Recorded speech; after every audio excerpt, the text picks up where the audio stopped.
I never meant to send that text. It was supposed to go to my best friend, just a stupid vent about work, but somehow, it ended up in the hands of him. Damian Blackwood, the billionaire I've worked for, feared, and secretly wanted more than I care to admit. When his reply came at 3 a.m., I should have panicked. I should have deleted it. But I didn't. Because something in the way he wrote, cold, teasing, and dangerously intimate, made my pulse race and my stomach twist with fear, and something darker. From that night on, nothing in my life was the same. Damian started showing up where he shouldn't, knowing things he shouldn't, blurring the line between my work and my life, my control and his. And I realized, too late, that I was falling into a game I couldn't win, a game where every secret I had, every desire I tried to hide, was suddenly in his hands. He's dangerous, unpredictable, and irresistible. And the more I try to escape him, the more entangled I become in his dark world. The question is, will I survive the obsession he's already begun, or will I lose myself completely? Part 1. I never thought a single text could change my life. Not until that night, the night I accidentally sent a message meant for my best friend, Lena, to Damian Blackwood, the man I worked for, feared, and secretly wanted more than I should have. I had been at my apartment, nursing a glass of wine and venting about work. Damian had been, well, Damian. Cold, exacting, impossible to please, and terrifyingly perfect. My fingers moved faster than my brain as I typed out a long, bitter rant to Lena. I swear, if he asks me for another spreadsheet at 11 p.m. again, I might just quit and disappear forever. I can't deal with his obsession with control. I hit send, leaned back, and sighed. That's when I noticed the tiny notification blinking on my phone. One name, flashing like a warning sign I ignored, Damian Blackwood. I froze. My chest tightened. I opened the message, my fingers trembling. And there it was, his reply. You think you can speak about me like that, and get away with it? I swallowed hard, my mind racing. I wanted to delete it, to pretend it never happened, but curiosity, or maybe foolish desire, kept me staring. His tone wasn't angry in the traditional sense. It was calm, measured, but underneath it pulsed a dangerous undertone, like a predator circling its prey. I should have panicked. I should have blocked him, deleted the message, told Lena, done anything to stop the spiral I was about to fall into. But I didn't. Instead, I replied, my fingers betraying me with a shaky honesty. It wasn't meant for you. I never got the chance to finish. By the time I looked up, the text had already vanished. And that was only the beginning. By the next day, Damian was different. Not in the way he normally was, the cold, unapproachable billionaire with the impeccable suits and unnerving stare, but in a way that made me ache with a mixture of fear and longing. He would appear in places I didn't expect, outside my office at odd hours, lingering near my car in the parking lot, sometimes catching me alone in the hallway with a look that made my knees weak. He never spoke of the text, but I knew he was watching, waiting, playing a game I didn't understand. I tried to keep my boundaries. I told myself repeatedly that I was just his assistant, that professionalism meant everything, that desire was a weakness.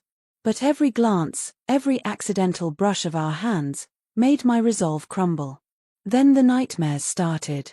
Shadows in the corners of my apartment, whispered warnings in empty streets, the sound of footsteps when no one was there.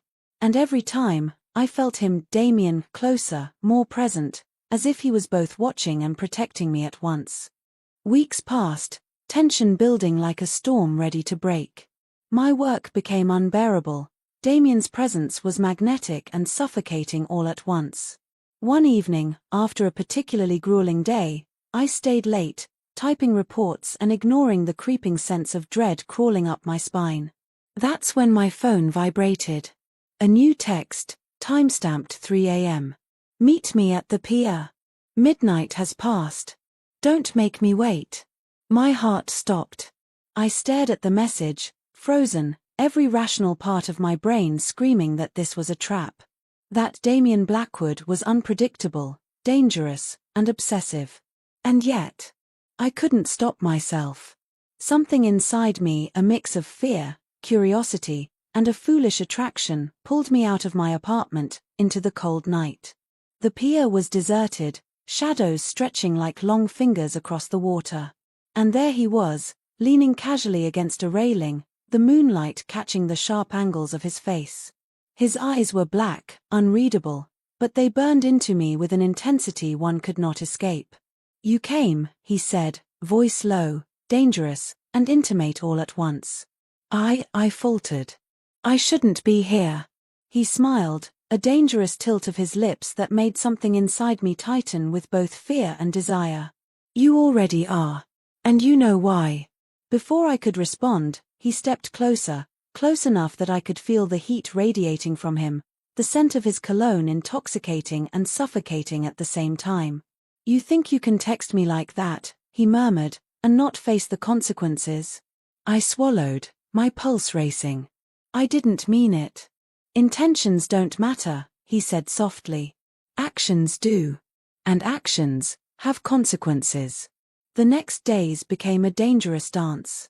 Damian pushed boundaries, testing me, controlling me in ways that were thrilling and terrifying. He knew things I had never told anyone, secrets buried deep and thought safe.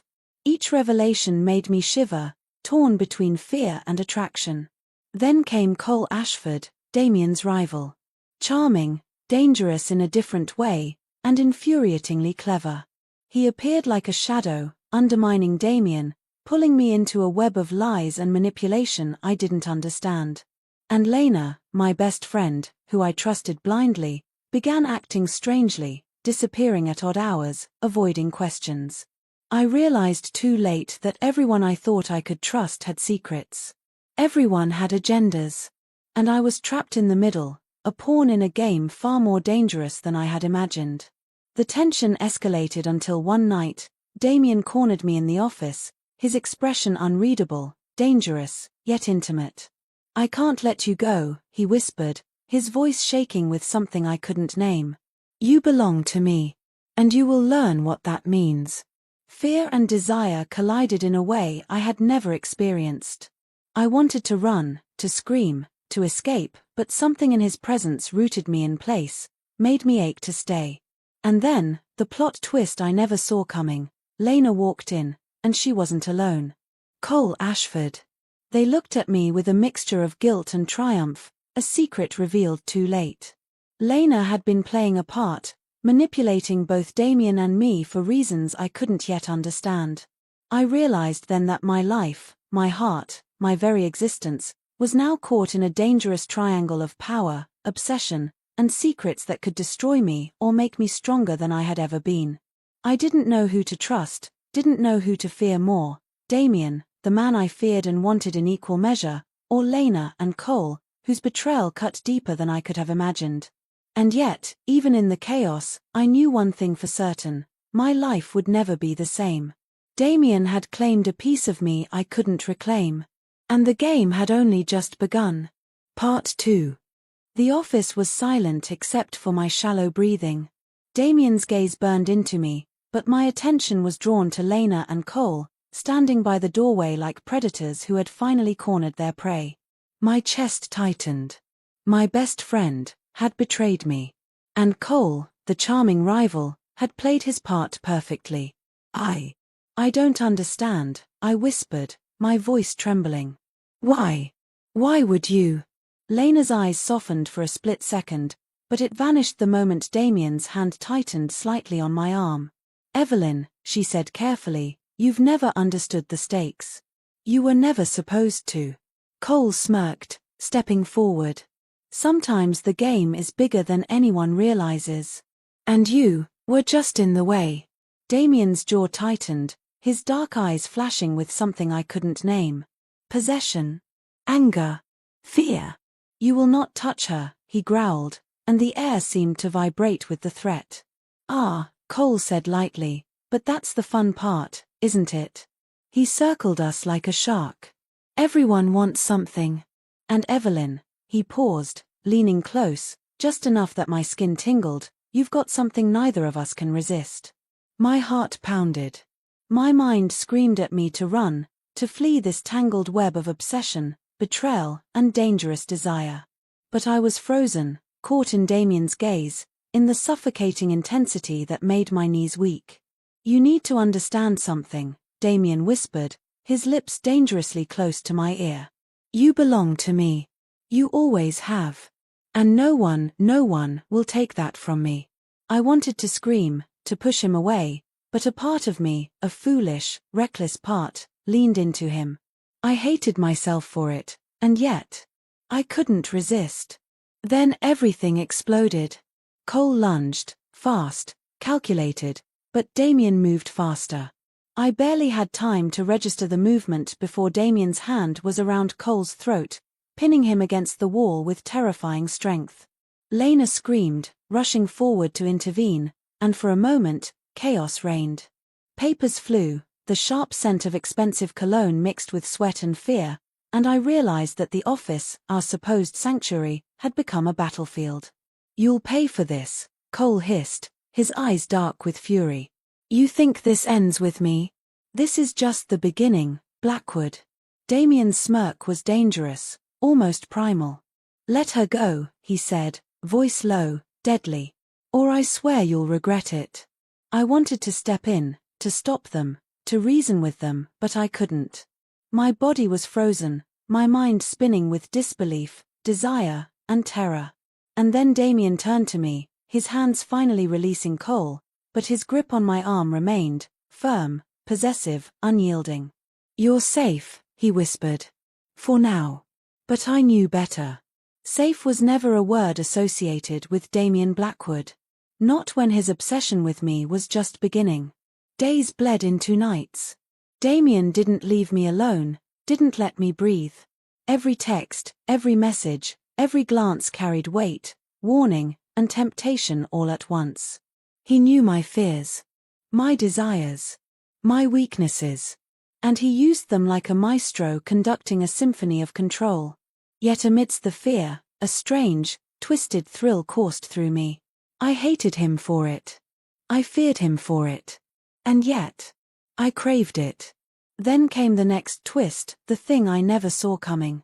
Lena, my best friend, approached me one night, her eyes filled with guilt I had never seen before. "Evelyn," she said softly, her voice barely above a whisper. "I didn't mean for it to go this far. I didn't know he would." "You didn't know what, Lena?" I demanded, fury and betrayal mixing in my chest. "That he would take everything. That he would." "I was trying to protect you," she interrupted, tears glistening. I thought if I could control some of it, maybe you'd be safe. But Damian, he's beyond anyone's control. He's dangerous. And you have no idea." Her confession should have made me hate her. And I did, but beneath that hatred was something darker. Something like relief. At least now I understood a piece of the chaos. It was Damian, though, who changed everything. One night, he appeared in my apartment unannounced. I should have screamed, called the police, done anything, but I didn't. He had a presence, magnetic and terrifying, that made the hair on my arms stand on end. "You think you can run," he whispered, his lips close to my ear. "That you can escape me. You don't belong anywhere else." Not really. Not ever. I wanted to resist, to push him away, but I couldn't. Not fully. Not when his hand brushed my cheek, soft and possessive, when his gaze pierced through me, stripping me bare of every pretense, every lie I told myself about control. Then the ultimate betrayal struck. Cole, relentless, cunning, and dangerous, made his move. He kidnapped Lena to lure Damian and me into a trap. Panic surged through me. The stakes had escalated beyond obsession and desire. This was now life and death. Damian didn't hesitate. He took me with him, driving through the night, his face set in a mask of terrifying determination. I had never seen him like this, vulnerable in his intensity, reckless in his devotion. We reached an abandoned warehouse by the docks. Shadows stretched like fingers, the sound of water slapping against the pier echoing in the night. Cole's men were waiting, But Damian didn't falter. Every move, every step he took was precise, lethal. I clung to him, terrified, yet strangely exhilarated. The confrontation was brutal. Damian fought with a ferocity I had never imagined, and I realized then that the man I feared, the man I desired, was capable of absolute darkness. Cole fell, defeated, his threats silenced by Damian's dominance. Lena was freed, shaken but alive. And in the aftermath, standing amidst the wreckage, I realized the truth I had tried to deny. Damian Blackwood was dangerous. Obsessive. Possessive. But he was mine, claimed me in ways I had never thought possible, in ways that terrified me and thrilled me in equal measure. He pulled me close, his forehead resting against mine. "Do you understand now?" he whispered. "You're mine. And I won't let anyone take you from me." I wanted to argue, to resist, but my body betrayed me, leaning into him, craving him, needing him in ways I could no longer deny. Fear, desire, obsession, it was all tangled inside me, and I realized I had fallen completely. The world had changed, the rules rewritten. I was no longer just Evelyn Hart, the assistant. I was Evelyn Hart, the woman who had survived Damian Blackwood's obsession, the betrayals, the chaos, and lived to feel the dark, thrilling pulse of a love that was as dangerous as it was irresistible. And even as we left the warehouse, with the night swallowing the echoes of violence behind us, I knew this wasn't the end. Danger would always lurk. Betrayal would always whisper. But for the first time, I embraced the darkness, the thrill, and the dangerous, intoxicating power of a love that could consume me entirely. I had survived Damian Blackwood. And yet, I knew I would never survive without him.